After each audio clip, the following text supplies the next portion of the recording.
की ये कहानी एक ऐसी लड़की की है जो पूरी मेहनत और ईमानदारी से अपने परिवार की जिम्मेदारियों को निभा रही थी।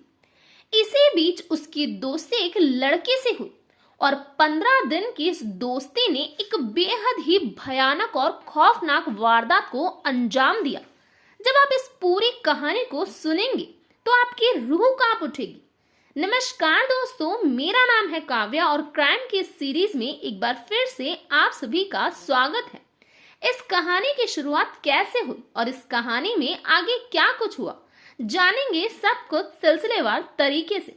आपने अभी तक मेरे इस चैनल को सब्सक्राइब नहीं किया तो सबसे पहले चैनल को सब्सक्राइब कर ले। तो चलिए कहानी को शुरू करते हैं। आज की ये कहानी दिल्ली के सुल्तानपुरी के कंझावला इलाके में रहने वाली 23 वर्षीय अंजलि की है। अंजलि के पिता की मौत आज से 8 साल पहले हुई थी। पिता की मौत के बाद अंजलि की मां रेखा भी बीमार रहने लगी थी और उनकी दोनों किडनियां खराब हो चुकी हैं। अंजलि के एक भाई है जो अभी छोटा है और एक बड़ी बहन जिसकी शादी हो चुकी है। अब पूरे घर को संभालने की जिम्मेदारी सिर्फ अंजलि पर थी और इन्हीं जिम्मेदारियों के चलते 23 साल की अंजलि शादी में दुल्हन का मेकअप, शादी पार्टियों में लोगों का वेलकम और इसी तरह के काम कर घर परिवार को चला रही थी। अंजलि की जिंदगी में मुश्किलें बहुत थी, लेकिन फिर भी वो अपने माँ और भाई के लिए सब कुछ करना चाहती थी। शायद इसी वजह से अंजलि गलत लोगों में फंस गई। खैर, 31 दिसंबर 2022 का दिन था। सभी लोग न्यू ईयर का बेसब्री से इंतजार कर रहे थे और इसी दिन शाम के करीब 6 बजे अंजलि अपनी मां रेखा को ये कहकर घर से निकलती है कि आज उसे एक न्यू ईयर पार्टी के मैनेजमेंट का काम मिला है और रात को वो लेट हो जाएगी। क्योंकि पार्टी न्यू ईयर की है तो जाहिर है 1 बजे पहले पार्टी खत्म होने वाली नहीं है। जिसके बाद अंजलि अपनी स्कूटी लेकर घर से निकल जाती है, लेकिन अफसोस इसके बाद अंजलि जिंदा घर नहीं लौटी। लेकिन आपको बता दें, उस दिन अंजलि घर से झूठ बोलकर निकली थी। उस दिन अंजलि निधि के साथ न्यू ईयर पार्टी मनाने होटल में गई थी। अंजलि की मुलाकात निधि से महज 15 दिन पहले अंजलि के एक अन्य किसी दोस्त के जरिए हुई थी। अब 15 दिन की दोस्ती में कोई इतना अच्छा दोस्त कैसे बन सकता है कि न्यू ईयर भी साथ में सेलिब्रेट करे। अब रात के 11 बज चुके थे। रेखा अपनी बेटी को फोन लगाती है और पूछती है कि वो घर कब तक आएगी। इस पर अंजलि अपनी माँ को ये कहती है कि अभी तो पार्टी शुरू भी नहीं हुई, पार्टी खत्म होते ही वो घर आ जाएगी। 12 बजे बाद एक बार फिर रेखा अंजलि को फोन करती है और आने का समय पूछती है। इस पर अंजलि अपनी माँ से कहती है उसे अभी थोड़ा और टाइम लगेगा, क्योंकि अंजलि अक्सर इवेंट मैनेजमेंट के काम के लिए रात को जाया करती थी। इसीलिए माँ ने ज्यादा सवाल नहीं किए और बेटे से बात करने के बाद रेखा सो गई। रात के 2 बजे अंजलि उस होटल से घर के लिए निकलती है, लेकिन रास्ते में कुछ ऐसा होता है जिसकी कल्पना उसने कभी नहीं की। यहाँ से इस कहानी में एंट्री होती है 4 नए किरदारों की। तो चलिए पहले इन किरदारों के बारे में जान लेते हैं। पहला है 25 साल का अमित खन्ना, जो कि उत्तम नगर में SBI बैंक के क्रेडिट कार्ड विभाग में काम करता है। दूसरा किरदार है 27 साल का कृष्णा, जो कि कनॉट प्लेस में स्पेनिश कल्चर सेंटर में काम करता है। तीसरा 26 साल का मिथुन, जो पेशे से हेयर ड्रेसर है। और चौथा है 27 साल का मनोज मित्तल, जिसके सुल्तानपुरी में राशन की दुकान है और साथ ही इलाके का बीजेपी नेता है। चारों 31 दिसंबर की शाम मुरथल में न्यू ईयर का जश्न मनाने का फैसला करते हैं। इसी के बाद अमित, कृष्णा और मिथुन शाम करीब 6 बजे अपने अपने घर से सुल्तानपुरी में मनोज की राशन की दुकान पहुंचते हैं। दुकान बंद हो चुकी थी। इसके बाद चारों उसी दुकान में शराब पीते हैं। शराब का ये दौर रात करीब 10 बजे तक चलता है। रात करीब 10:30 बजे के आसपास कहानी में 5वें किरदार की एंट्री होती है। इस किरदार का नाम है आशुतोष। नोएडा की एक ट्रैक फर्म में काम करने वाले आशुतोष से अमित की दोस्ती थी। अमित शराब पीने के बाद आशुतोष से मुरथल जाने के लिए उसकी मारुति बुलेनो कार मांगने उसके घर जाता है। ये कार दरअसल आशुतोष की भी नहीं थी। कार का असली मालिक लोकेश है। आशुतोष उसी कार का मालिक लोकेश का साला है, मगर लोकेश की ये कार कुछ दिनों से आशुतोष के पास थी। अमित कार लेकर मनोज मित्तल की राशन की उसी दुकान में पहुंचता है जहां सब शाम से शराब पी रहे थे। इसके बाद रात करीब 10:30 से पौने 11 बजे के बीच अब चारों सुल्तानपुरी से मुरथल के लिए निकल पड़ते हैं। सुल्तानपुरी से मुरथल तक कार अमित चला रहा था। मुरथल जाने के रास्ते में भी चारों शराब पीते हैं। मुरथल पहुंचने के बाद चारों एक ढाबे पर खाना खाते हैं। 2022 की आखिरी रात को विदाई चारों ने मुरथल में ही दे दी थी। अब साल 2023 शुरू हो चुका था। चारों खाना खाने के बाद मुरथल से देर रात वापस सुल्तानपुरी के लिए निकल पड़ते हैं। वापसी में भी कार अमित ही चला रहा था। उधर दूसरी तरफ अंजलि भी 31 दिसंबर की रात अपनी दोस्त निधि के साथ न्यू ईयर की पार्टी मनाने अपने स्कूटी से शाम 6:30 बजे निकलती है। निधि को उसके घर से लेती है और फिर दोनों विवान होटल पहुंचते हैं। तब घड़ी में शाम के 7:30 बजे थे। 7:30 बजे से लेकर 1:30 बजे तक निधि और अंजलि होटल में ही रहते हैं। फिर दोनों रात 1:30 बजे स्कूटी से घर के लिए निकल पड़ते हैं। अब रात के करीब पौने 2 बजे का वक्त रहा होगा।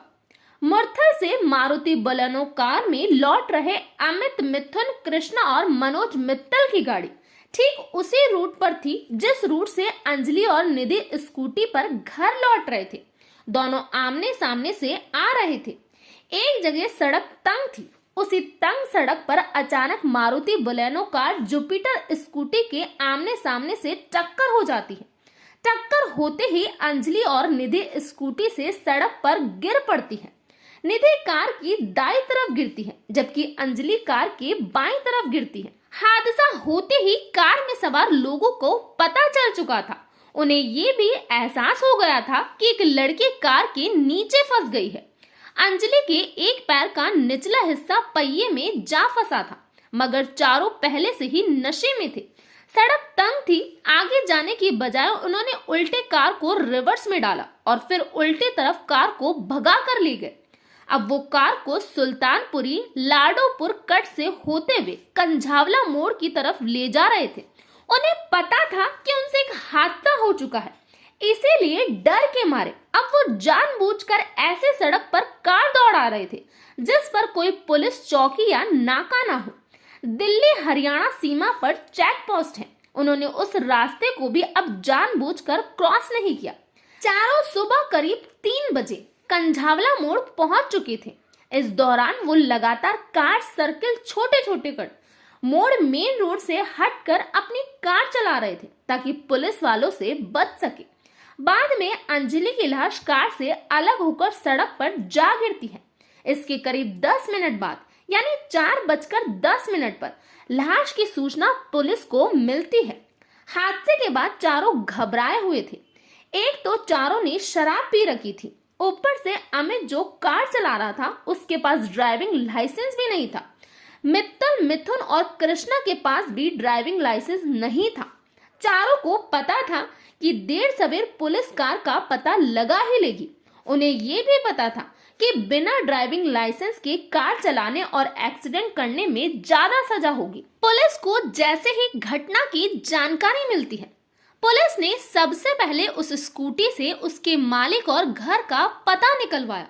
इन सब में 5 बज चुके थे। अभी न्यू ईयर का सूरज निकला भी नहीं था कि सुबह 5 बजे सुल्तानपुरी पुलिस की एक टीम अंजलि के घर पहुंची। दरवाजे की आवाज सुन रेखा को लगा कि अंजलि आई होगी, लेकिन जब दरवाजा खोला गया तो सामने पुलिस की एक टीम अपने साथ कई सारे सवाल लिए खड़ी हुई थी। पुलिस ने रेखा से स्कूटी के नंबर के बारे में पूछताछ की तो रेखा ने बताया कि ये स्कूटी उसकी बेटे की है। तो पुलिस ने रेखा को अपने साथ चलने को कहा।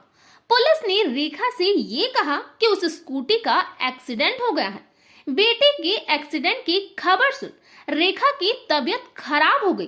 पहले रेखा का उपचार करवाया गया, जिसके बाद पुलिस रेखा की मां और बहन को दिल्ली के एक सरकारी अस्पताल के मुर्दा घर में लेकर पहुंची और एक्सीडेंट हुई लड़की की शिनाख्त को कहा।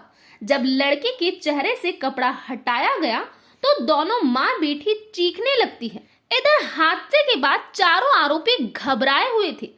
एक तो चारों ने शराब पी रखी थी, ऊपर से अमित जो कार चला रहा था उसके पास ड्राइविंग लाइसेंस भी नहीं था। मित्तल, मिथुन और कृष्णा के पास भी ड्राइविंग लाइसेंस नहीं था। चारों को पता था कि देर सवेर पुलिस कार का पता लगा ही लेगी। उन्हें ये भी पता था कि बिना ड्राइविंग लाइसेंस के कार चलाने और एक्सीडेंट करने पर ज्यादा सजा होगी। इसी मोड़ पर अब कहानी में छठवें किरदार की एंट्री होती है। छठा किरदार अंकुश, अमित का भाई। चारों सुल्तानपुरी पहुंचने के बाद सबसे पहले अंकुश से मिलते हैं, उसे सारी बात बताते हैं। तब अंकुश अमित को एक आइडिया देता है और इस आइडिया के साथ ही कहानी में सातवें किरदार की एंट्री होती है। सातवां किरदार अमित और अंकुश का कजन दीपक होता है। अंकुश ने ही अपने भाई अमित को सलाह दी कि वो दीपक से संपर्क करे और उसे इस बात पर राजी कर ले कि हादसे के वक्त कार दीपक चला रहा था। दरअसल दीपक इकलौता था जिसके पास ड्राइविंग लाइसेंस है। दीपक ग्रामीण सेवा की गाड़ी चलाने का काम करता है, यानी पेशे से ड्राइवर है। दीपक को लगा कि मामूली एक्सीडेंट है, इसीलिए वो अपने कजन की मदद करने को तैयार हो गया। इसके बाद चारों कार को सीधे सुल्तानपुरी ले जाते हैं। सुबह 4:40 पर अमित कार आशुतोष के घर के बाहर पार्क कर देता है। अमित आशुतोष को हादसे के बारे में सच सच बता देता है। शक है कि इसके बाद आशुतोष ने कार से खून के निशान मिटाने की कोशिश की। इसके बाद अमित, मनोज, मित्तल, कृष्णा और मिथुन ऑटो पकड़कर अपने अपने घर चले जाते हैं। ये पूरा वाक्य एक सीसीटीवी कैमरा में कैद हुआ है। जब चारों ऑटो पर सुल्तानपुरी से अपने घर जा रहे हैं, चारों सुबह करीब 5 बजे अपने अपने घर पहुंचते हैं, लेकिन तब तक पुलिस को हादसे की खबर मिल चुकी थी। कार और कार का नंबर सीसीटीवी कैमरे से मिल चुका था। इसी के बाद सुबह करीब 8 बजे सभी को पुलिस उनके घरों से गिरफ्तार कर लेती है। इनमें वो दीपक भी था। बाद में पांचों पुलिस को यही बयान देते हैं कि दीपक कार चला रहा था और नशे की हालत में उनसे ये हादसा हो गया। पुलिस भी उनके बयान को सच मान लेती है। लेकिन यहाँ से इस कहानी में एक नया मोड़ आता है जब इस कहानी में दीपक नाम के शख्स की एंट्री होती है। घटना के दूसरे दिन जब दीपक न्यूज चैनल में इस एक्सीडेंट के बारे में देखता और सुनता है तो कैमरे के सामने आकर एक ऐसी कहानी सुनाता है जिसकी कल्पना भी किसी ने नहीं की। दरअसल 3 बजे दीपक नाम का ये व्यक्ति जो कि दूध बेचने का काम करता है, उस रात भी दीपक सुबह 3 बजे अपने घर से निकल कंझावला में स्थित अपनी डेयरी पहुंचता है, जहां उसने कार में एक लड़की की लाश को बंधा हुआ देखा। अब ये लाश बंधी थी या फंसी हुई थी वो साफ साफ दिखाई नहीं दे रहा था। 3:12 पर दीपक ने तुरंत ही पुलिस को सूचना दी, लेकिन दिल्ली पुलिस को जहां तुरंत एक्शन लेना चाहिए वहीं 3:30 तक दीपक से सवाल जवाब में उलझे रही।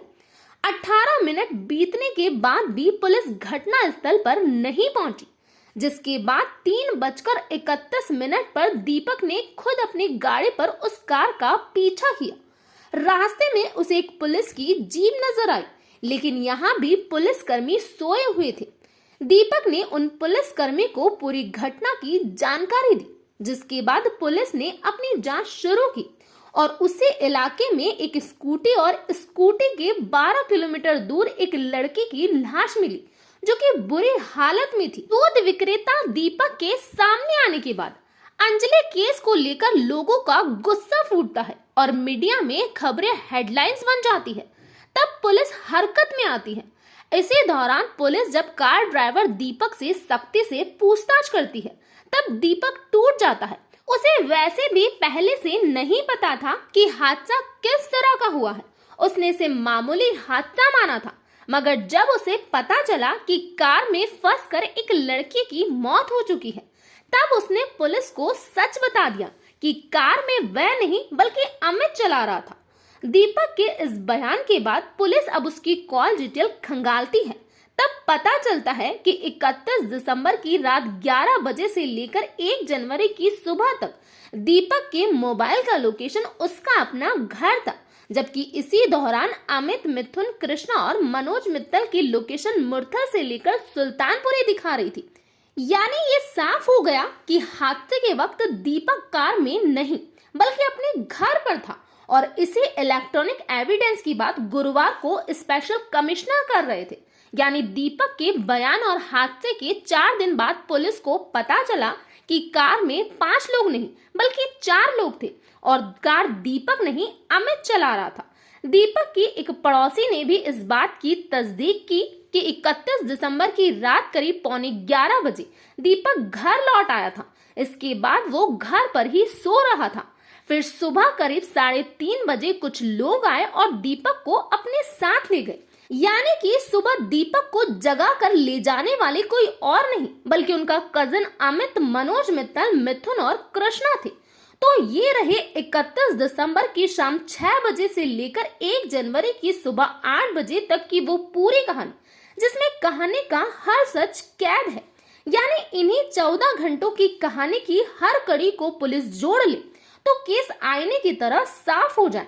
मगर अफसोस की बात यह है कि पुलिस ने हादसे वाली पहली सुबह से ही गलतियों पर गलतियां करना शुरू कर दी, जिसका नतीजा ये रहा कि 35 घंटे बाद अचानक स्कूटी एक की जगह 2 लोग सवार हो गए। यानी अंजलि के बाद निधि की एंट्री हो गई। कहानी की शुरुआत में मैंने आपको निधि के बारे में बताया था। पुलिस की लापरवाही में जब लोगों का गुस्सा फूटा तो पुलिस द्वारा इस केस को थोड़ा गंभीरता से लिया गया और तब एक सीसीटीवी फुटेज के जरिए ये पता चला कि घटना वाली रात उस स्कूटी पर 2 लड़कियां सवार थी।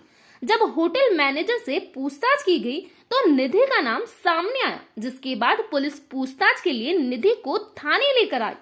थाने में पूछताछ के दौरान निधि ने एक्सीडेंट से ज्यादा इधर उधर की बातें करना शुरू कर दी। उसने अंजलि के कैरेक्टर के बारे में गलत गलत बोलना शुरू कर दिया। और तो और उसका कहना था कि उस दिन अंजलि नशे में थी। क्या कोई दोस्त अपनी दोस्त के लिए इस तरह की बातें कर सकती है, और वो भी उस समय जब वो लड़की दुनिया में नहीं हो। उस रात के बारे में निधि का कहना है, जब एक्सीडेंट हुआ तो वो डर गई थी, इसीलिए वहां से भागकर अपने घर चली गई। इसी डर की वजह से वो किसी के सामने नहीं आई। खैर, पुलिस ने जब निधि के बारे में खोजबीन शुरू की तो पता चला कि निधि को 1 साल पहले गांजा बेचने के जुर्म में आगरा में गिरफ्तार किया गया था। कुछ मीडिया वाले जब निधि के घर पहुंचे तो आस पड़ोस के लोगों का कहना था कि निधि कोई काम धंधा नहीं करती है, लेकिन फिर भी उसके पास दिल्ली में 3 घर है। अब जब कोई लड़की काम नहीं करती तो जाहिर है पैसे कमाने का उसके पास कोई और तरीका होगा, और निधि की इन्हीं बातों में अंजलि फंस गई होगी। हालांकि अंजलि के घर वालों का कहना है कि वो किसी निधि को नहीं जानते हैं। फिलहाल इस केस की कार्रवाई अभी चल रही है। अब देखना यह है कि इस केस का फैसला क्या होता है। तो ये था पूरा मामला। इस घटना के बारे में आपका क्या कहना है, प्लीज कमेंट बॉक्स में बताइए। तो आज के लिए इतना ही। Thank you.